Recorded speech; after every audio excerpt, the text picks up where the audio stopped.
മുതിർന്ന ബി.ജെ.പി. നേതാവ് എൽ.കെ. അദ്വാനിക്ക് ഭാരത് രത്ന പ്രധാനമന്ത്രി നരേന്ദ്രമോദി എക്സിലൂടെയാണ് ഈ വിവരം അറിയിച്ചത്. ഭാരതത്തിന് നൽകിയ സംഭാവനകൾക്കാണ് പുരസ്കാരം. ഭാരതത്തിലെ ആദരണീയനായ രാഷ്ട്രതന്ത്രജ്ഞരിൽ ഒരാളാണ് അദ്വാനിയെന്ന് പ്രധാനമന്ത്രി കൂട്ടിച്ചേർത്തു. ഭാരതത്തിനായി സമർപ്പിത ജീവിതം നയിച്ച ലാൽകൃഷ്ണ അദ്വാനിയെ പരമോന്നത സിവിലിയൻ ബഹുമതി നൽകി ആദരിക്കുകയാണ് രാഷ്ട്രം.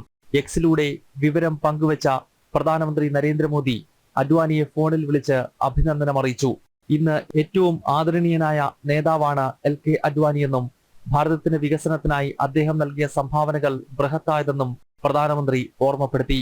സമൂഹത്തിന്റെ താഴെത്തട്ടിൽ തുടങ്ങി ഉപപ്രധാനമന്ത്രി പദം വരെ എത്തിയ അദ്വാനിയുടെ ജീവിതം പ്രചോദനമെന്നും പ്രധാനമന്ത്രി എക്സിൽ കുറിച്ചു. 1927 നവംബർ 8 ഇന്നത്തെ പാകിസ്ഥാനിലെ കറാച്ചിയിലാണ് അദ്വാനിയുടെ ജനനം. രാജ്യത്തിന്റെ വിഭജനകാലത്ത് ഭാരതത്തിലേക്ക് അഭയാർത്ഥികളായി എത്തിയ ലക്ഷക്കണക്കിന് ഹിന്ദുക്കളിൽ അദ്വാനിയുടെ കുടുംബവുമുണ്ട്. RSS ശാഖയിലൂടെ പൊതുപ്രവർത്തന രംഗത്തെത്തിയ ലാൽകൃഷ്ണ അദ്വാനി പിന്നീട് RSSന്റെ മുഴുവൻ സമയ പ്രചാരകനായും പ്രവർത്തിച്ചു. ജനസംഘത്തിലൂടെ രാഷ്ട്രീയ രംഗത്ത് പ്രവേശിച്ച അദ്ദേഹം ഇന്ദിരാഗാന്ധി അടിച്ചേൽപ്പിച്ച അടിയന്തരാവസ്ഥയ്ക്കെതിരായ പോരാട്ടത്തെ മുന്നിൽ നിന്ന് നയിച്ചു. 1977 ദേശീയ തലത്തിൽ അധികാരത്തിൽ വന്ന ആദ്യ കോൺഗ്രസ് ഇതര സർക്കാരിൽ IB മന്ത്രിയായി.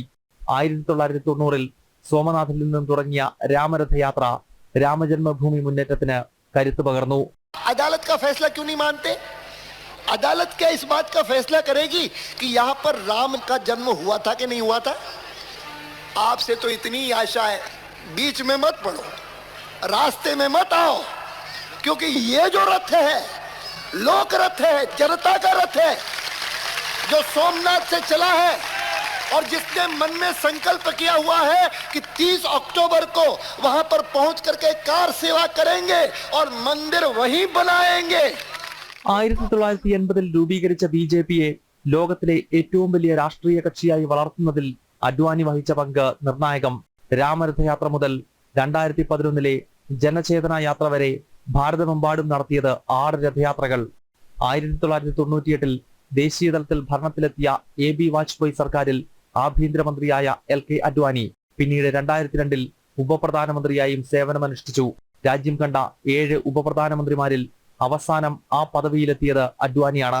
2019 മുതൽ പ്രായാധിക്യത്തെ തുടർന്ന് സജീവ രാഷ്ട്രീയത്തിൽ നിന്നും വിട്ടുനിൽക്കുന്ന എൽ.കെ. അദ്വാനി ഇപ്പോൾ ഡൽഹിയിലെ വസതിയിൽ പൂർണ്ണ വിശ്രമത്തിലാണ്.